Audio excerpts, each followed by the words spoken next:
Hello everyone, welcome to concept classes. तो discuss करेंगे आज मूविंग चार्जेस एंड मैग्नेटिज्म का पार्ट 4, जिसमें हम पढ़ेंगे force on a moving charge placed in a magnetic field. तो प्रीवियस वीडियो में मैंने एम्पियर सर्क्यूटल लॉ को डिस्कस किया था और उसकी एप्लीकेशंस को डिस्कस किया था, and with the help of Ampere circuital law I have calculated magnetic field inside solenoid and toroid. और आज हम पढ़ेंगे मैग्नेटिक लॉरेंज फोर्स। तो चलिए शुरू करते हैं। आप देख सकते हो force on a moving charge placed in a magnetic field. तो अगर हमारा एक चार्ज है, मान के चलिए हमारे पास एक यूनिट पॉजिटिव चार्ज है, एक पॉजिटिव क्यू चार्ज है। अगर वो एक मैग्नेटिक फील्ड में हम उसको प्लेस कर देते हैं जो v वेलोसिटी से मूव कर रहा है, तो उस पे कितना फोर्स लगेगा और वो फोर्स किन किन क्वांटिटीज पे डिपेंड करेगा और उस फोर्स की क्या डायरेक्शन होगी, ये सभी अब हम इसमें डिस्कस करेंगे। तो आप देख सकते हो, suppose we have a positive charge q moves with velocity v in a magnetic field b। तो हमारे पास एक पॉजिटिव चार्ज q है, ठीक है। So we have a positive charge q और वो v वेलोसिटी से मूव कर रहा है किसी मैग्नेटिक फील्ड b में। सो b is the magnetic field जिसमें एक चार्ज पार्टिकल है जिसकी v वेलोसिटी है और उस पर q चार्ज है, और वो जो चार्ज पार्टिकल है उसकी जो वेलोसिटी है वो थीटा एंगल बना रही है मैग्नेटिक फील्ड के साथ। तो मान के चलिए इस डायरेक्शन में मैंने मैग्नेटिक फील्ड अप्लाई कर रखा है और जो चार्ज पार्टिकल है वो v वेलोसिटी से इस डायरेक्शन में मूव कर रहा है। तो चार्ज पार्टिकल की जो वेलोसिटी है वो थीटा एंगल बना रही है किसके साथ? मैग्नेटिक फील्ड के साथ। Okay, it is found from experiment. तो एक्सपेरिमेंट से ये देखा गया है that the charge q moving in the magnetic field b experiences a force। तो देखिए, अगर कोई चार्ज पार्टिकल पॉजिटिव q जो v वेलोसिटी से मूव कर रहा है किसी मैग्नेटिक फील्ड b में, और जो v वेलोसिटी है वो थीटा एंगल बना रही है मैग्नेटिक फील्ड के साथ, तो एक्सपेरिमेंटली क्या देखा गया है कि उस चार्ज पार्टिकल पे फोर्स लगता है, और वो जो फोर्स होता है वो किन किन फैक्टर्स पे डिपेंड करता है। तो देखिए, सबसे पहले the force is proportional to the magnitude of the magnetic field. जो फोर्स लगेगा उस चार्ज पार्टिकल पे वो मैग्नेटिक फील्ड के मैग्नीट्यूड के डायरेक्टली प्रोपोर्शनल होता है। मतलब जितना ज्यादा मैग्नेटिक फील्ड होगा उतना ज्यादा फोर्स एक्सपीरियंस होगा उस चार्ज पार्टिकल पे। Second, the force is proportional to the charge Q. जितना ज्यादा चार्ज होगा उतना ज्यादा फोर्स लगेगा। अगर हमारा चार्ज पार्टिकल 1 कूलम का है तो कम फोर्स लगेगा, अगर 2 कूलम का है तो ज्यादा फोर्स लगेगा। So force is directly proportional to the magnitude of charge Q. And third देखिए, the force is proportional to the component of the velocity v in the perpendicular direction of the field b। और जो force होगा वो velocity के perpendicular component के directly proportional होगा। मतलब f is proportional to v sine theta. इसको भी मैं आपको क्लियर करूंगा, ये बहुत इंपॉर्टेंट चीज है। देखिए, f is proportional to v sine theta का मतलब क्या है कि अगर मेरा ये मैग्नेटिक फील्ड है इस डायरेक्शन में, तो मान के चलिए मेरा मैग्नेटिक फील्ड b है, इस डायरेक्शन में x एक्सिस के अलोंग x डायरेक्शन में है, और जो चार्ज पार्टिकल है वो v वेलोसिटी से इस डायरेक्शन में मूव कर रहा है, ठीक है। ये आपको पता है y डायरेक्शन होती है। तो चार्ज पार्टिकल थीटा एंगल बना रहा है और v वेलोसिटी से वो मूव कर रहा है। तो अब हम क्या करेंगे, इस v के 2 कंपोनेंट हम ब्रेक कर देते हैं। आपको पता है वेक्टर का हम रिजोल्यूशन करते हैं। एक कंपोनेंट होगा b की डायरेक्शन में जो आपको पता है which is b cos theta.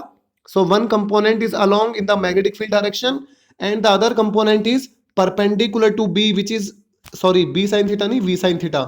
हम यहाँ पे v के कंपोनेंट ब्रेक कर रहे हैं। तो ये हमारी वेलोसिटी v हो गई, वेलोसिटी थीटा एंगल बना रही है मैग्नेटिक फील्ड के साथ। तो मैग्नेटिक फील्ड की डायरेक्शन में जो वेलोसिटी का कंपोनेंट होगा वो हमारा v cos थीटा होगा, और मैग्नेटिक फील्ड के परपेंडिकुलर डायरेक्शन में जो हमारा वेलोसिटी का कंपोनेंट होगा वो हमारा क्या होगा, v sin थीटा होगा। समझ आया? तो ये जो हमारा फोर्स लगेगा, जो उस चार्ज पार्टिकल पे फोर्स लगेगा वो डायरेक्टली प्रोपोर्शनल होता है इस कंपोनेंट के v sin थीटा के। तो f is directly proportional to v sin theta. वो कॉस वाले कंपोनेंट पे डिपेंड नहीं करेगा, वो साइन वाले कंपोनेंट पे डिपेंड करेगा।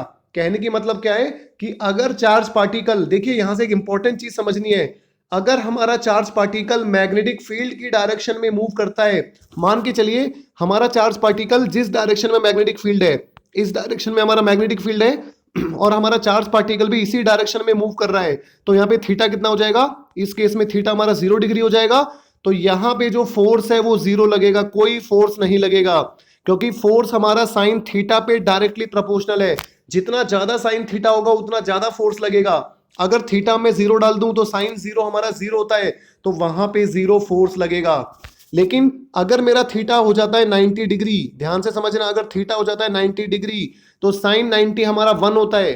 ठीक है, अगर मेरा थीटा कितना हो जाता है 90 डिग्री हो जाता है।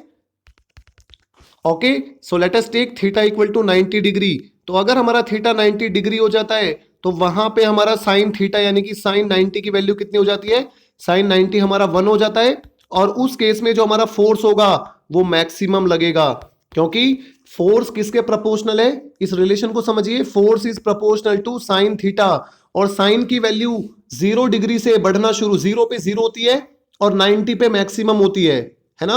साइन 0 कितना होता है, साइन 0 डिग्री 0 होता है और साइन 90 कितना होता है, 1 होता है। इसका मतलब साइन की वैल्यू 0 से 90 तक बढ़ती जाती है तो फोर्स भी हमारा इंक्रीज होता जाएगा। अगर हमारा थीटा 0 से इंक्रीज हो रहा है तो इसका मतलब अगर कोई charge particle magnetic field B में मूव कर रहा है और उसकी जो वेलोसिटी है वो थीटा एंगल बना रही है, तो उस पे जो फोर्स लगेगा वो साइन थीटा के प्रोपोर्शनल होगा। मतलब अगर चार्ज पार्टिकल मैग्नेटिक फील्ड के 90 डिग्री पे मूव करता है, परपेंडिकुलर मूव करता है, तो उसमें मैक्सिमम फोर्स लगेगा।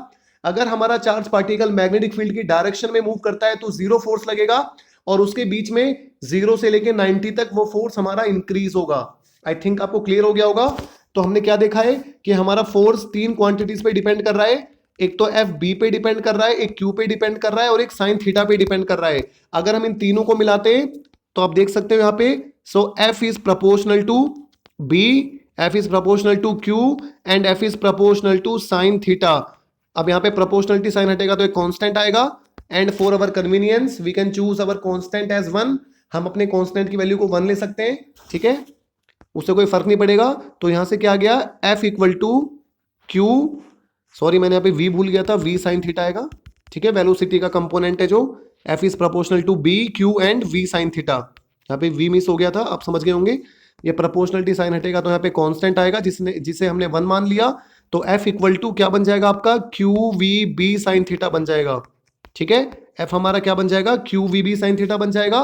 और देखिए ये जो साइन थीटा है, ये जो थीटा है, theta is the angle between v and b। जो थीटा एंगल है आप देख सकते हो यहाँ पे, थीटा एंगल किस किस के बीच में, थीटा हमारा वेलोसिटी के बीच में और हमारा थीटा मैग्नेटिक फील्ड बी के बीच में। ठीक है, तो ये तो हमने यहाँ पे मैग्नीट्यूड लिख दिया, लेकिन अगर मुझे यहाँ पे डायरेक्शन भी लिखनी है, मतलब वेक्टर फॉर्म में लिखना है, तो एफ क्या हो जाएगा, F equal to Q V cross B. ठीक है, क्योंकि आपको पता है दो वेक्टर का जो क्रॉस प्रोडक्ट होता है ए क्रॉस बी होता है, वो क्या होता है, ए बी साइन थीटा होता है। तो इसीलिए यहाँ पे अगर वी क्रॉस बी करोगे तो वी बी साइन थीटा आ जाएगा। तो in vector form this force is written in this manner.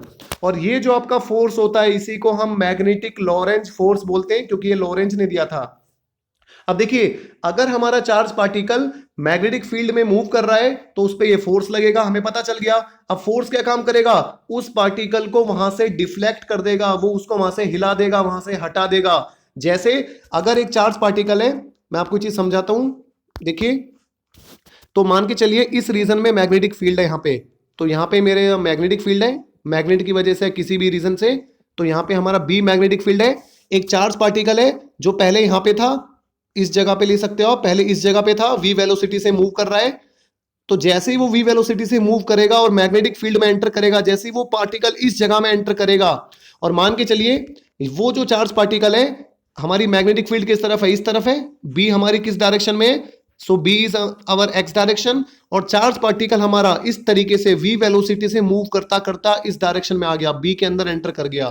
ठीक है, तो ये मेरा चार्ज पार्टिकल है जो v वेलोसिटी से perpendicular to the magnetic field enter कर रहा है। आप देख सकते हो वाई एक्सिस के अलोंग मूव कर रहा है, नेगेटिव वाई एक्सिस के अलोंग। तो जैसे ही हमारा चार्ज पार्टिकल मैग्नेटिक फील्ड के अंदर एंटर करेगा, तो जैसे ही वो इस रीजन में एंटर करेगा तो करते क्या होगा, उस पर एक फोर्स लगेगा, और वो जो फोर्स होगा वो इसको डिफ्लेक्ट कर देगा।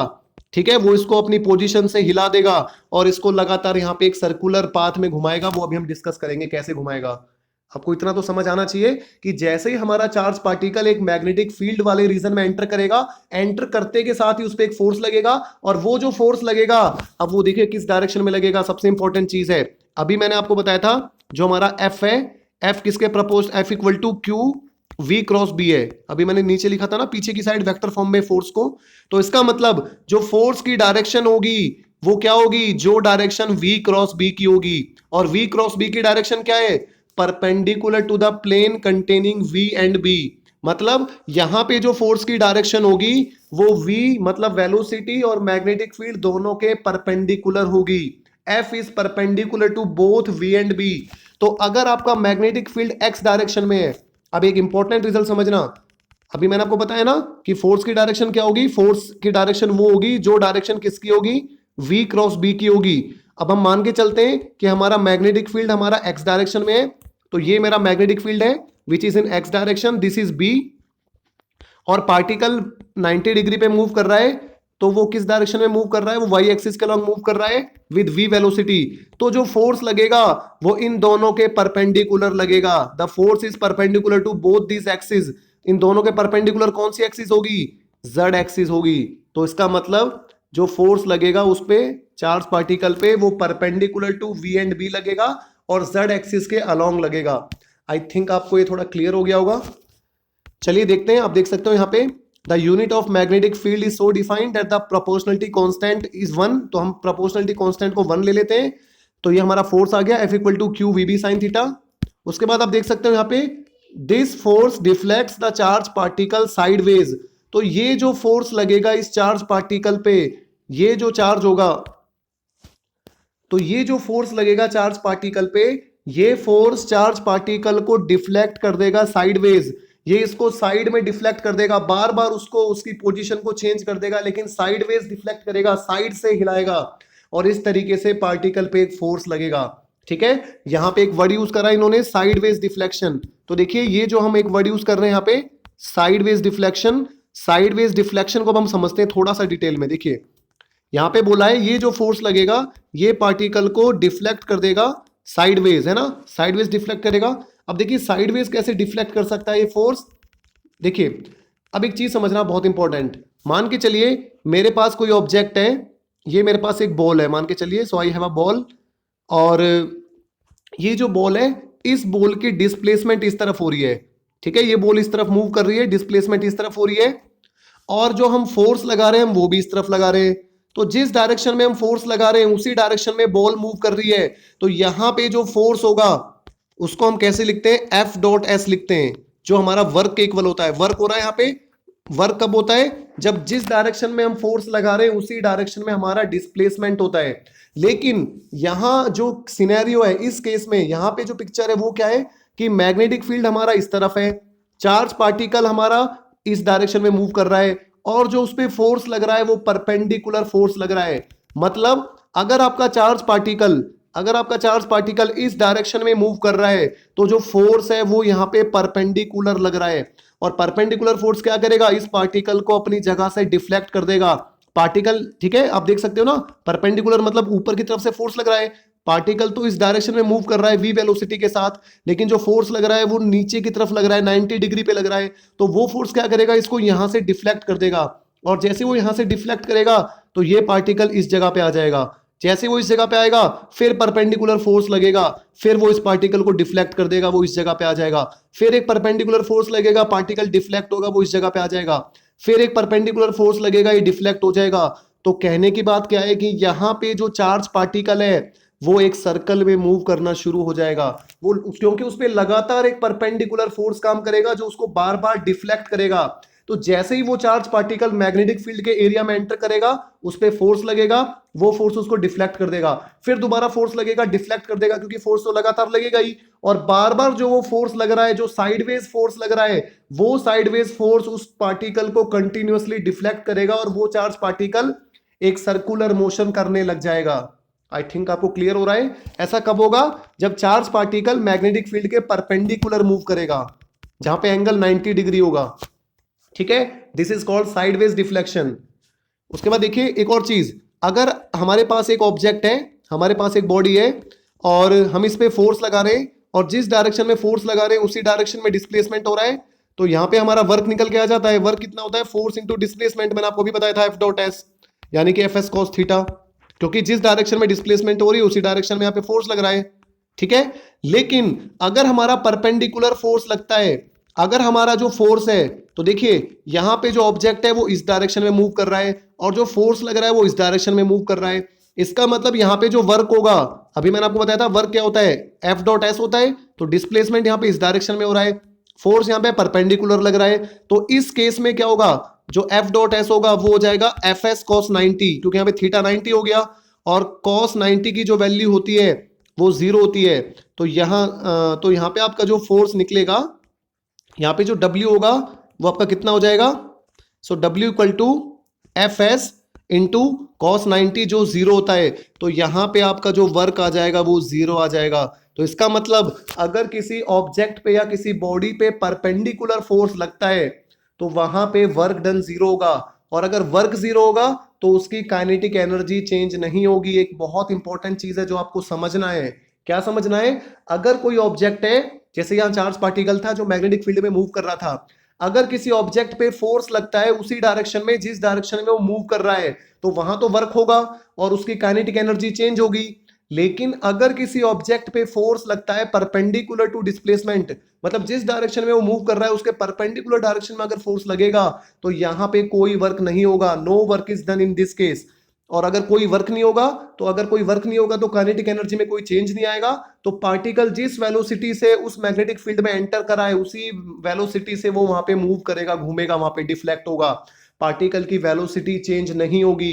This is called magnetic Lorentz force. ये जो फोर्स है ये हमारा मैग्नेटिक लॉरेंज फोर्स कहलाता है।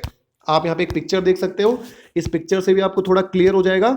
देखो यहाँ पे जो मैग्नेटिक फील्ड है बी है वो वाई डायरेक्शन में है, हमारा जो पार्टिकल की वेलोसिटी है वो एक्स वाई प्लेन में है, मतलब जो वेलोसिटी है वो थीटा एंगल बना रही है किसके साथ, मैग्नेटिक फील्ड के साथ। तो यहाँ पे हमने दो कंपोनेंट तोड़ दिया, वी साइन थीटा और वी कॉस थीटा, और जो हमारा वी साइन थीटा है वो एक्स एक्सिस के अलोंग है। तो आप देख सकते हो जो फोर्स लग रहा है यहाँ पे, जो फोर्स की डायरेक्शन है वो हमारी कहां पे है, वो यहाँ पे जेड एक्सिस के अलोंग है। इसका मतलब जो हमारा फोर्स लगेगा इस चार्ज पार्टिकल पे वो जेड एक्सिस के अलोंग लगेगा, which is perpendicular to both X and Y axis. तो आप देख सकते हो this is magnetic Lorentz force. तो अगर चार्ज पार्टिकल हमारा एक्स डायरेक्शन में मूव करेगा, मैग्नेटिक फील्ड हमारा वाई डायरेक्शन में होगा, तो फोर्स हमेशा जेड डायरेक्शन में लगेगा। अब इस फोर्स की डायरेक्शन को बताने के लिए हमारे पास रूल होते हैं। पहले हम स्पेशल केस देख लेते हैं एक बार। तो चलिए पहले हम यहाँ पे स्पेशल केस देख लेते हैं। स्पेशल केस क्या होता है, देखिए हमारा जो फोर्स था F equal to Q V B sine theta, तो ये यहाँ पे हमारा फोर्स था। अब स्पेशल केस में हम क्या करेंगे, इफ v इक्वल टू 0, अगर पार्टिकल की वेलोसिटी 0 हो जाएगी तो एफ भी कितना हो जाएगा, 0 हो जाएगा। इंपॉर्टेंट रिजल्ट है, अगर कोई चार्ज पार्टिकल जो स्टेशनरी है, अगर कोई चार्ज पार्टिकल जो मूव नहीं कर रहा है, जो स्टेशनरी है, जो रेस्ट पे है, अगर उसे हम किसी मैग्नेटिक फील्ड में प्लेस करते हैं तो उस पर कोई फोर्स नहीं लगेगा।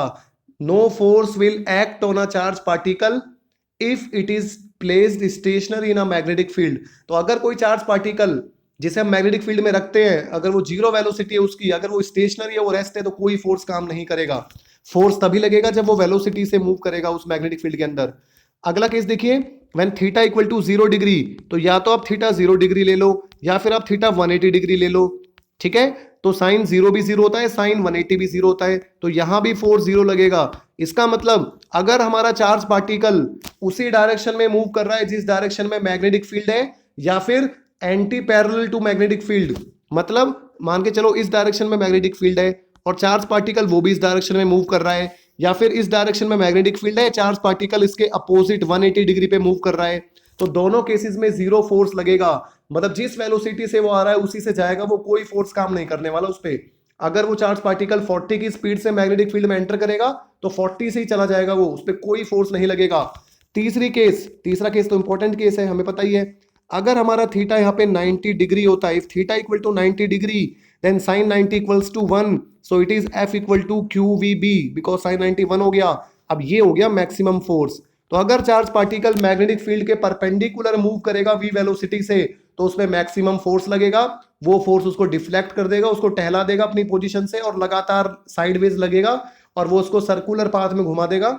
और सेकंड चीज, जब वो पार्टिकल सर्कुलर पाथ में घूमेगा तो उसकी वेलोसिटी उतनी ही रहेगी जितनी वेलोसिटी से वो एंटर किया था, उसकी वेलोसिटी चेंज नहीं होगी। चलिए उसके बाद देखते हैं फ्लेमिंग का लेफ्ट हैंड रूल। अब मैंने तो आपको बता दिया है फोर्स जो होगा वो परपेंडिकुलर होगा v और b के। अब कैसे पता लगाए फोर्स की डायरेक्शन को, तो फ्लेमिंग का लेफ्ट हैंड रूल है, आपको अपना लेफ्ट हैंड लेना है और लेफ्ट हैंड की जो आपकी 3 फिंगर्स है, मतलब एक अंगूठा, एक मिडल फिंगर, एक फोर फिंगर, उन तीनों को आपको 90 डिग्री परपेंडिकुलर रखना है।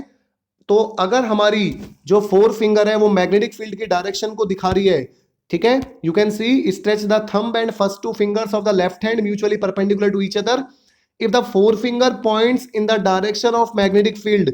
अगर हमारी फोर फिंगर मैग्नेटिक फील्ड की डायरेक्शन की तरफ पॉइंट कर रही है, ठीक है, और हमारी सेंट्रल फिंगर करंट या वेलोसिटी की डायरेक्शन पे पॉइंट कर रही है, करंट नहीं सॉरी वेलोसिटी की डायरेक्शन पे पॉइंट कर रही है, तो हमारा जो अंगूठा होगा वो हमारा force on the charge particle की डायरेक्शन को बताएगा। ठीक है, सो आपको अपना लेफ्ट हैंड लेना है, लेफ्ट हैंड की जो 3 उंगली है, मींस एक आपका थंब हो गया और आपकी 2 उंगली हो गई, one is the four finger, other is the middle finger, इन तीनों को आपको स्ट्रेच करना है, फैलाना है एक दूसरे के 90 डिग्री पे। अगर आपकी जो फोर फिंगर है वो मैग्नेटिक फील्ड को दिखा रही है और आपकी जो मिडल फिंगर है वो वेलोसिटी ऑफ चार्ज पार्टिकल को दिखा रही है, तो आपका अंगूठा फोर्स को दिखाएगा which is perpendicular to both V and B. अगला रूल देखिए, एक और रूल है हमारे पास, राइट हैंड पाम रूल। तो देखिए पाम हमारी हथेली होती है, तो सीधे हाथ की हथेली आप देख सकते हो, यहाँ पे एक राइट हैंड की हथेली आपको दिख रही है। तो अगर हमारी जो उंगली है जिस डायरेक्शन में हमारी फिंगर्स हैं वो मैग्नेटिक फील्ड के डायरेक्शन को दिखा रही है, हमारा जो अंगूठा है वो वेलोसिटी की डायरेक्शन को दिखा रहा है, तो जिस डायरेक्शन में हमारा पाम फेस कर रहा है, जिस तरफ हमारी हथेली होगी जिस डायरेक्शन में, वो फोर्स की डायरेक्शन होगी। ठीक है, open the right hand and place it so that tips of the finger, तो फिंगर की जो टिप्स है वो मैग्नेटिक फील्ड को शो कर रही है, हमारा जो अंगूठा है थंब है वो वेलोसिटी को शो कर रहा है। तो हमारी हथेली जिस तरफ फेस करेगी, जिस डायरेक्शन में हमारी हथेली फेस करेगी, वो डायरेक्शन फोर्स की होगी। ठीक है, तो ये था हमारा मैग्नेटिक लोरेंज फोर्स। उसके बाद देखिए एक टर्म आती है यहाँ पे लोरेंज फोर्स। अभी लोरेंज फोर्स क्या होता है? The total force experienced by a charge particle moving in a region where both electric and magnetic fields are present is called Lorentz force. ठीक है, तो आपका लोरेंज फोर्स क्या होता है? तो अगर आपका एक चार्ज पार्टिकल है वो ऐसे रीजन में मूव कर रहा है, ऐसी जगह मूव कर रहा है जहां पे इलेक्ट्रिक और मैग्नेटिक फील्ड दोनों प्रेजेंट हैं, ठीक है, तो उस पे जितना फोर्स लगेगा उसी को हम लोरेंज फोर्स बोलते हैं। तो देखिए अगर एक चार्ज पार्टिकल इलेक्ट्रिक फील्ड में मूव करता है, तो मान के चलिए किसी रीजन में इलेक्ट्रिक फील्ड ई है, जैसे इस रीजन में यहाँ पे हमारा इलेक्ट्रिक फील्ड है, ठीक है, इलेक्ट्रिक फील्ड को हम इलेक्ट्रिक फील्ड लाइन से रिप्रेजेंट करते हैं। तो अगर हमारा इस रीजन में इलेक्ट्रिक फील्ड है, तो जैसे ही चार्ज पार्टिकल इस रीजन में एंटर करेगा उस पर कितना फोर्स लगेगा? इलेक्ट्रोस्टैटिक में आप पढ़ चुके हो, F equal to Q into E, ठीक है, इतना उस पर फोर्स लगेगा, F equal to Q E. और यही चार्ज पार्टिकल जब उस रीजन में एंटर कर रहा है जहां इलेक्ट्रिक फील्ड के साथ साथ मैग्नेटिक फील्ड भी है, तो ड्यू टू मैग्नेटिक फील्ड उसमें कितना फोर्स लगेगा? तो इलेक्ट्रिक को हमने एफ ई से रिप्रेजेंट कर दिया, मैग्नेटिक फील्ड को हमने एफ एम से रिप्रेजेंट कर दिया, तो एफ एम कितना होगा? अभी हमने पढ़ा है Q V cross B, vector notation अगर हम लिखे तो F equal to Q into V cross B. तो इलेक्ट्रिक फील्ड की वजह से इतना फोर्स लगेगा, मैग्नेटिक फील्ड की वजह से इतना फोर्स लगेगा। तो अगर आपसे कोई कहे कि टोटल कितना फोर्स लगेगा, तो देखिए जो टोटल फोर्स लगेगा एफ, वो लगेगा एक तो इलेक्ट्रिक फील्ड की वजह से विच इज एफ ई, और एक लगेगा मैग्नेटिक फील्ड की वजह से विच इज एफ एम। ठीक है, और एफ ई अभी हमने निकाला था, एफ ई हमारा कितना है? F E equals to Q E, F M equals to Q V cross B. तो दोनों में से क्यू कॉमन ले लेंगे, और क्यू कॉमन लेने के बाद जो हमारा टोटल फोर्स आएगा that comes out to be E plus V cross B. तो ये हमारा टोटल फोर्स लगेगा, और ये जो हमारा फोर्स निकला इसी को हम लोरेंज फोर्स बोलते हैं। ठीक है, Lorentz force is the force experienced by a charge particle moving in a region where both electric and magnetic fields are present. तो जिस रीजन में इलेक्ट्रिक और मैग्नेटिक दोनों फील्ड प्रेजेंट होंगे वहां उस चार्ज पार्टिकल पे जितना फोर्स लगेगा that is called magnetic Lorentz force. तो चलिए अब हम देखें, so now we are going to discuss motion of a charge particle in a uniform magnetic field. तो अब हम एक चार्ज पार्टिकल का मोशन देखेंगे, कहां पे? इन अ यूनिफॉर्म मैग्नेटिक फील्ड। तो ऐसे रीजन में जहां पे मैग्नेटिक फील्ड यूनिफॉर्म है। देखो यूनिफॉर्म का मतलब क्या होता है कि मैग्नेटिक फील्ड है वो हमारा एक जैसा है, ऐसा नहीं होगा कि कहीं पे ज्यादा मैग्नेटिक फील्ड होगा कहीं पे कम होगा। और यूनिफॉर्म मैग्नेटिक फील्ड को हम कैसे रिप्रेजेंट करते हैं? हम इक्वी डिस्टेंट लाइन बनाते हैं, इक्वल इक्वल डिस्टेंस पे लाइन बनाते हैं जो हमारी यूनिफॉर्म मैग्नेटिक फील्ड को शो करती है। अगर मैं एक जगह पे ज्यादा क्राउडेड लाइन बना देता हूं और एक पे कम क्राउडेड बनाता हूं, तो इसका मतलब वहां पे ज्यादा मैग्नेटिक फील्ड है वहां पे कम है, तो ये यूनिफॉर्म नहीं होगा, ये नॉन यूनिफॉर्म मैग्नेटिक फील्ड होगा। तो यूनिफॉर्म मतलब ऐसा मैग्नेटिक फील्ड जिसका मैग्नीट्यूड कांस्टेंट रहता है उस रीजन में जहां पे भी हम इसको अप्लाई कर रहे हैं। ठीक है, तो यहाँ हमारा मैग्नेटिक फील्ड है और अब हम यहाँ पे डिस्कस करेंगे motion of a charge particle in a uniform magnetic field. तो एक चार्ज पार्टिकल है, वो इस यूनिफॉर्म मैग्नेटिक फील्ड में मोशन उसका कैसे कैसे होता है। तो देखिए हम यहाँ पे 3 केसेस डिस्कस करेंगे, वो 3 केसेस आप समझिए। 3 केसेस कैसे डिस्कस करेंगे? जो पहला केस हम डिस्कस करते हैं, so let us take first case. तो पहला केस क्या है हमारा, कि जिस डायरेक्शन में हमारा मैग्नेटिक फील्ड है, जिस डायरेक्शन में हमारा यूनिफॉर्म मैग्नेटिक फील्ड है, मान के चलिए मेरा मैग्नेटिक फील्ड इस डायरेक्शन में है, उसी डायरेक्शन में पार्टिकल मूव कर रहा है, तो वो जो चार्ज पार्टिकल है जिसपे पॉजिटिव क्यू चार्ज है, वो हमारा चार्ज पार्टिकल इसी डायरेक्शन में मूव कर रहा है जिस डायरेक्शन में मैग्नेटिक फील्ड है। तो आपको पता है हमारा F equal to Q V cross B होता है ना, F equal to Q V cross B होता है, और यहाँ पे वी बी साइन थीटा होता है, और यहाँ पे थीटा कितना हो गया आपका 0 हो गया। तो कितना फोर्स काम करेगा? 0 फोर्स काम करेगा। तो अगर हमारा चार्ज पार्टिकल उसी डायरेक्शन में मूव करता है जिस डायरेक्शन में मैग्नेटिक फील्ड है, तो वहां पे उस पे 0 फोर्स काम करेगा। ठीक है, this is the first case. अब हम डिस्कस करेंगे सेकंड केस को। अब ये इंपॉर्टेंट केस होने वाला है। देखिए, so now we are going to discuss case 2। अब देखिए केस 2 क्या होगा, कि हमारा चार्ज पार्टिकल मूव करेगा उस डायरेक्शन में, सॉरी, हमारा चार्ज पार्टिकल मूव करेगा perpendicular to the magnetic field, magnetic field की परपेंडिकुलर डायरेक्शन में। जैसे हमारा जो मैग्नेटिक फील्ड है वो हमारा इस तरफ है, देखिए हमारा जो मैग्नेटिक फील्ड है वो into the plane of paper है। अब इस केस को आप समझना, ये बहुत इंपॉर्टेंट केस है। हमारा मैग्नेटिक फील्ड क्या है? Into the plane of paper. अब मैं ये जो क्रॉस बना रहा हूं, ये क्रॉस का मतलब क्या होता है? मैग्नेटिक फील्ड क्या है? Into the plane of paper. जो मेरा ये जिस स्क्रीन पे मैं आपको सिखा रहा हूं, इस स्क्रीन के परपेंडिकुलर मैग्नेटिक फील्ड है और इनटू द स्क्रीन है, अंदर की तरफ है। ठीक है, मैग्नेटिक फील्ड क्या है? इनटू द स्क्रीन, स्क्रीन के अंदर की तरफ है, इसलिए मैं क्रॉस से दिखा रहा हूं। अगर मैं कहीं पे डॉट बनाता हूं तो डॉट का मतलब होता है out of the plane of paper, plane of paper से बाहर की तरफ। तो इस रीजन में हमारा मैग्नेटिक फील्ड है, और जैसे ही हमारा चार्ज पार्टिकल इस रीजन में एंटर करेगा जिसमें हमारा magnetic field into the plane of paper है, तो सीधी सी बात है उस पर फोर्स लगेगा। और चार्ज पार्टिकल कैसे मूव कर रहा है? मैंने आपको बताया था यहाँ पे 90 डिग्री पे परपेंडिकुलर मूव कर रहा है मैग्नेटिक फील्ड के। समझ आया? तो जैसे ही वो चार्ज पार्टिकल एंटर करेगा उस पर एक फोर्स लगेगा, और देखिए वो फोर्स क्या करेगा? इस चार्ज पार्टिकल को डिफ्लेक्ट कर देगा। ठीक है, और जब वो फोर्स इस चार्ज पार्टिकल को डिफ्लेक्ट करेगा तो उसका मोशन इस टाइप का होगा। तो मान के चलिए जैसे ही वो चार्ज पार्टिकल एंटर करा, वो इस जगह पे एंटर करा था, इस जगह पे, तो उस पे जो फोर्स, अब देखिए उसकी वेलोसिटी कितनी थी, मान के चलिए इस डायरेक्शन में वेलोसिटी थी v चार्ज पार्टिकल की। अब आप देख सकते हो यहाँ पे एक इंपॉर्टेंट चीज, कि हमारा जो मैग्नेटिक फील्ड है वो नीचे की तरफ है, into the plane of paper. Particle की वेलोसिटी किस तरफ है? इस तरफ है। जो फोर्स लगेगा वो क्या होगा? इन दोनों के परपेंडिकुलर होगा, मतलब इस डायरेक्शन में होगा। आप देख सकते हो परपेंडिकुलर टू बोथ। तो ये हमारी यहाँ पे किसकी डायरेक्शन होगी? ये यहाँ पे फोर्स की डायरेक्शन होगी। और इसी तरीके से ये फोर्स उस पार्टिकल को डिफ्लेक्ट कर देगा, फिर वो पार्टिकल इस जगह पे आ जाएगा, अब इस पे फोर्स इस तरफ लगेगा, फिर वो इस जगह आ जाएगा, अब उस पे फोर्स इस तरफ लगेगा, पार्टिकल इस तरफ आ जाएगा, फिर इस तरफ फोर्स लगेगा, पार्टिकल डिफ्लेक्ट होकर यहाँ जाएगा, इस तरफ फोर्स लगेगा। तो लगातार उस पे फोर्स लग रहा है और वो फोर्स उसको लगातार डिफ्लेक्ट कर रहा है। तो वो जो पार्टिकल है वो एक सर्कुलर पाथ में मूव करेगा, एक सर्कल में मूव करेगा। आपको समझ आ गया आई थिंक। और इस सर्कल का रेडियस ले लेते हैं कुछ। Let the radius of this circle be R. तो इस सर्कल का जो हमारा रेडियस है यहाँ पे, वो हम कितना मान लेते हैं? वो हम यहाँ पे आर अज्यूम कर लेते हैं। सो कैपिटल आर या स्मॉल आर ले लेते हैं। So small R is the radius of the circular path in which the particle is moving. तो यहाँ पे हमने क्या समझा, कि अगर हमारा पार्टिकल यहाँ पे एक रीजन में जहां पे मैग्नेटिक फील्ड यूनिफॉर्म है और पार्टिकल परपेंडिकुलर एंटर करता है, यहाँ पे 90 डिग्री पे एंगल मतलब एंटर करता है, पार्टिकल की जो वेलोसिटी है वो मैग्नेटिक फील्ड के परपेंडिकुलर है, तो इस केस में जो पार्टिकल पे फोर्स लगेगा वो फोर्स इस पार्टिकल को डिफ्लेक्ट कर देगा, लगातार कंटिन्यूअसली डिफ्लेक्ट करेगा, और ये पार्टिकल एक सर्कुलर पाथ को फॉलो करेगा, एक सर्कल में मूव करना शुरू करेगा। अब देखिए, अब कुछ हम यहाँ पे मैथमेटिक्स करते हैं, बहुत सिंपल इजी मैथमेटिक्स करते हैं। अब अभी मैंने आपको बताया था यहाँ पे हमारा जो चार्ज पार्टिकल है वो यहाँ पे सर्कुलर पाथ फॉलो करेगा। अब देखिए, जब भी कोई चार्ज पार्टिकल सर्कुलर पाथ में मूव करता है तो इसका मतलब यहाँ पे कोई सेंट्रीपिटल फोर्स लग रहा है ना। अगर एक चार्ज पार्टिकल एक सर्कुलर पाथ में मूव कर रहा है, तो जब भी कोई बॉडी सर्कुलर पाथ में मूव करती है तो उस पर कौन सा फोर्स लगता है? सेंट्रीपिटल फोर्स लगता है। ठीक है, और ये सेंट्रीपिटल फोर्स कौन प्रोवाइड कर रहा है यहाँ पे? किस चीज की वजह से ये गोल गोल घूम रहा है? कौन यहाँ पे सेंट्रीपिटल फोर्स प्रोवाइड कर रहा है? Magnetic force. जैसे ही वो चार्ज पार्टिकल वहां पे एंटर किया, उस पे एक फोर्स लगा। कौन सा फोर्स लगा? मैग्नेटिक फोर्स लगा। और वो मैग्नेटिक फोर्स इसको गोल गोल घुमा रहा है। तो यहाँ पे जो सेंट्रीपिटल फोर्स प्रोवाइड कर रहा है वो हमारा मैग्नेटिक फोर्स प्रोवाइड कर रहा है। आई थिंक आपको चीज क्लियर आ गई होगी।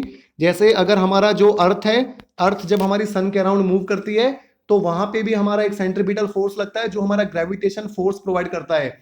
ऐसे ही एक पत्थर को आप धागे से बांध के घुमाते हो तो वहां पे जो टेंशन इन द स्ट्रिंग है, उस धागे में जो टेंशन वाला फोर्स है वो वहां पे सेंट्रीपिटल फोर्स प्रोवाइड करता है। अगर एक सड़क पे गाड़ी जा रही है और वहां पे एक शार्प टर्न आ गया तो वहां पे उस गाड़ी को घुमाने में कौन काम करता है? फ्रिक्शन फोर्स काम करता है। तो इसी तरीके से यहाँ पे मैग्नेटिक फोर्स यहाँ पे सेंट्रीपिटल फोर्स प्रोवाइड कर रहा है। अब सेंट्रीपिटल फोर्स को मैं लिख रहा हूं एफ सी से, मैग्नेटिक फोर्स को मैं लिख रहा हूं एफ बी से। सेंट्रीपिटल फोर्स की वैल्यू आपको पता ही है, 11th में पढ़ चुके हो, M V square upon R होती है। मैग्नेटिक फील्ड कितना होता है? अभी हमने पढ़ा है क्यू वी बी होता है। थीटा तो 90 हो गया, साइन 91 हो गया। अब यहां से देख सकते हो एक वी से एक वी कैंसिल हो गया, तो आपके पास क्या बचा यहाँ पे? M V upon R equal to Q B बचा। और अगर मैं आपसे कहूं यहाँ से आर कितना आ गया, so R is equal to Q B upon में सॉरी, तो यहां से आपका जो आर होगा वो आ जाएगा एम वी अपॉन में Q B. So this is the radius of the circular path followed by that particle. तो वो जो चार्ज पार्टिकल है वो जो सर्कुलर पाथ को फॉलो करेगा, उस सर्कुलर पाथ का जो रेडियस होगा वो ऐसे निकलेगा M V upon Q B करके। ठीक है, तो हम उस पार्टिकल का जो सर्कुलर पाथ है उसका रेडियस भी कैलकुलेट कर सकते हैं। उसके बाद देखिए एक और कैलकुलेशन हम यहाँ पे कर सकते हैं।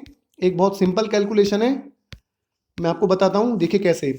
अब मान के चलिए मुझे टाइम पीरियड ऑफ रिवोल्यूशन निकालना है, कितना टाइम लगेगा उस पार्टिकल को एक चक्कर काटने का। सो टाइम पीरियड मेरे को निकालना है ऑफ रिवोल्यूशन, चक्कर का एक पूरा पीरियड निकालना है। तो आपको पता है टाइम पीरियड क्या होता है आपका? आपका टाइम पीरियड होता है डिस्टेंस कवर्ड अपॉन में जो भी पार्टिकल की स्पीड है। ठीक है, अब डिस्टेंस कितना कवर हो रहा है आपको पता है, जो डिस्टेंस होता है वो सरकमफ्रेंस के बराबर होता है, और सरकमफ्रेंस उसका कितना हो गया? 2 पाई आर हो गया, अपॉन में पार्टिकल की स्पीड बोल सकते हो या वेलोसिटी वी बोल सकते हो। और अभी आपने पीछे जो रिजल्ट निकाला था आप देख सकते हो, यहां से वी की वैल्यू कितनी है, जो अभी हमने रिजल्ट निकाला था, यहां से आप वी की वैल्यू भी कैलकुलेट कर सकते हो।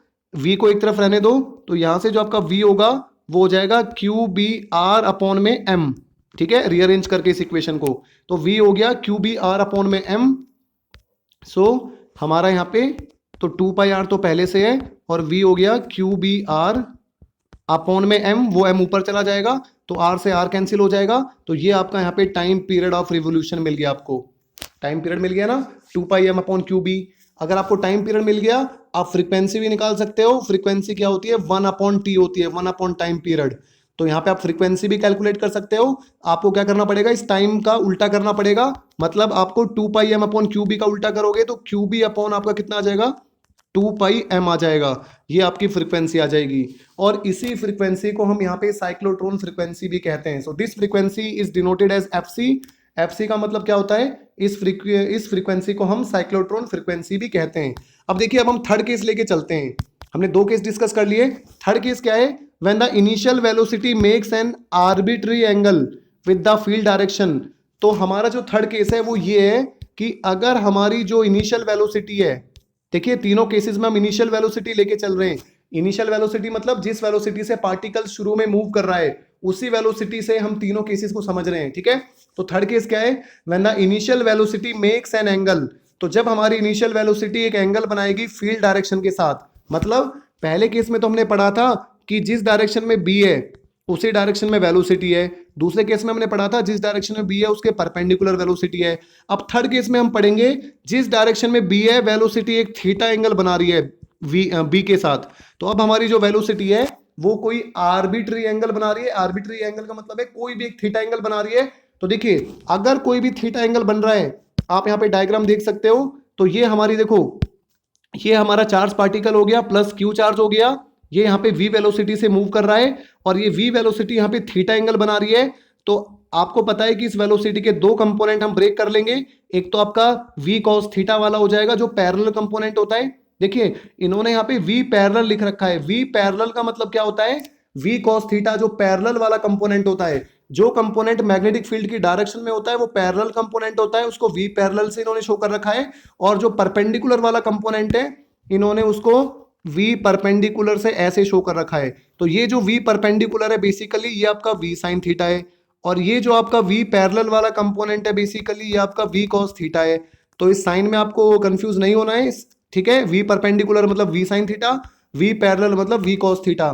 तो इस डायरेक्शन में वेलोसिटी का कंपोनेंट हो गया वी कॉस थीटा।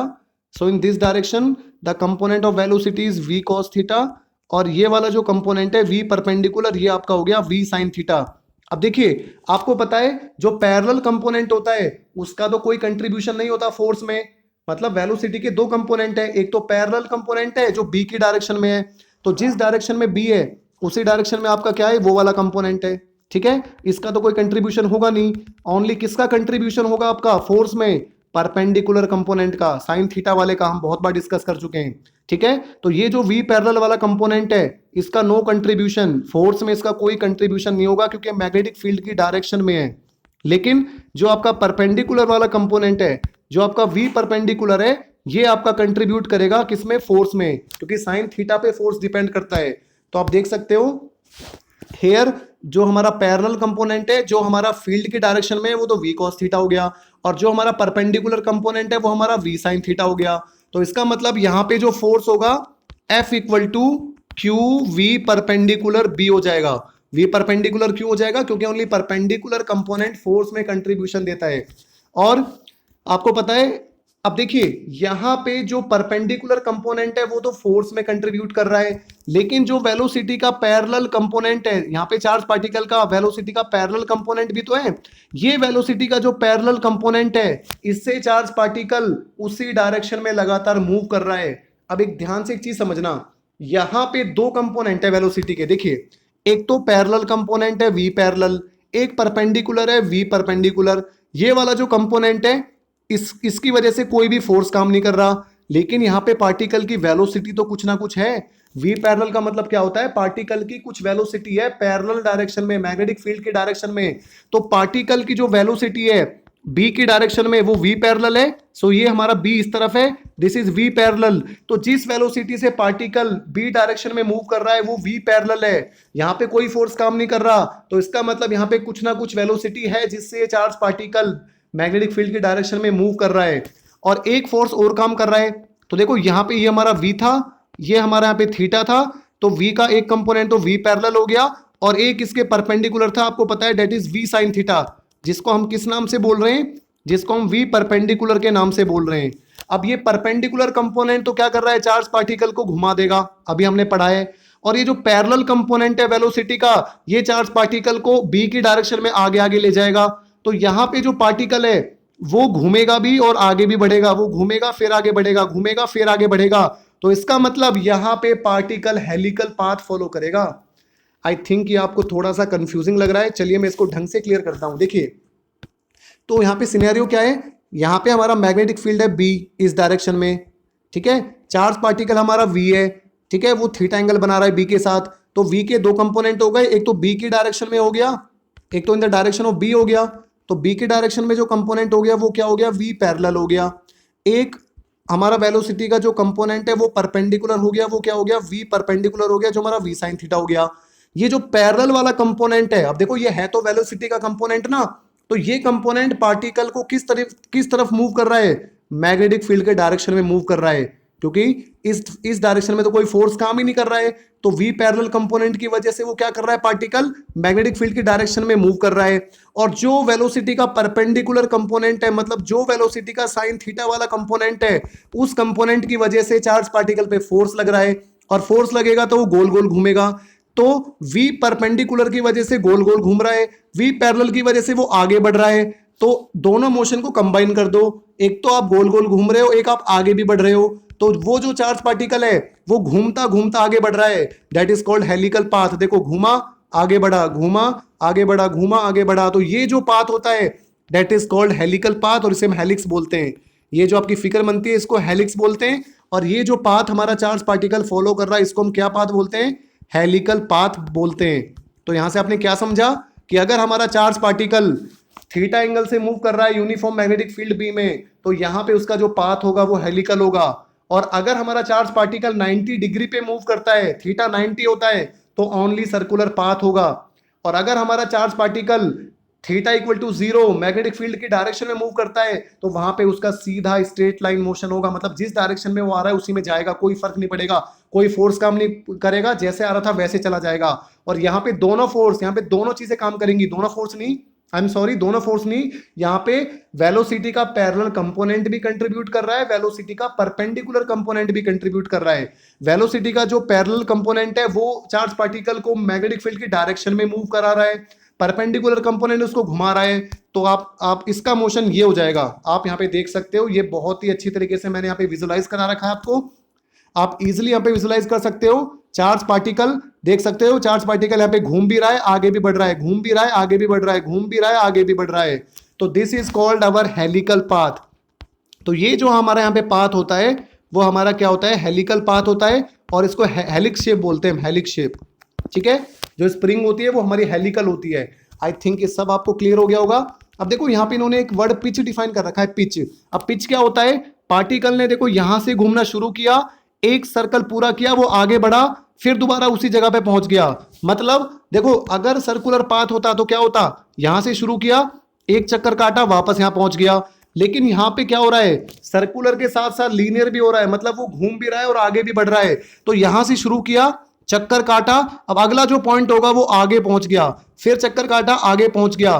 तो ये जो डिस्टेंस होता है यहां से यहां तक का, इसे को हम पिच बोलते हैं। पिच मतलब the linear distance travelled between two revolution. तो जब उसने एक चक्कर पूरा किया, उस एक चक्कर पूरे करने में जो लीनियर डिस्टेंस कवर किया है वो हमारा पिच कहलाता है। आप देख सकते हो यहां पे स्टार्ट किया उसने, एक चक्कर पूरा करा, ठीक है, यहां से शुरू किया, एक चक्कर पूरा किया और यहां पहुंच गया।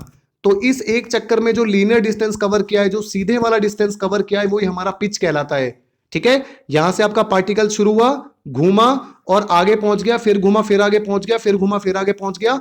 तो ये जो डिस्टेंस होता है जहां से शुरू किया था, ये देखो, और ये जो डिस्टेंस होता है, मतलब जब चार्ज पार्टिकल ने एक चक्कर पूरा किया तो उस एक चक्कर में जितना उसने लीनियर डिस्टेंस कवर किया वो हमारा पिच कहलाता है, उस हेलिकल पाथ का पिच। ठीक है, you can C from this diagram. तो यहां से यहां का जो डिस्टेंस है, तो ये यहां से शुरू किया, वो घूमा और घूम के यहां पहुंच गया, तो ये हमारा जो डिस्टेंस कवर किया ये हमारा पिच होता है।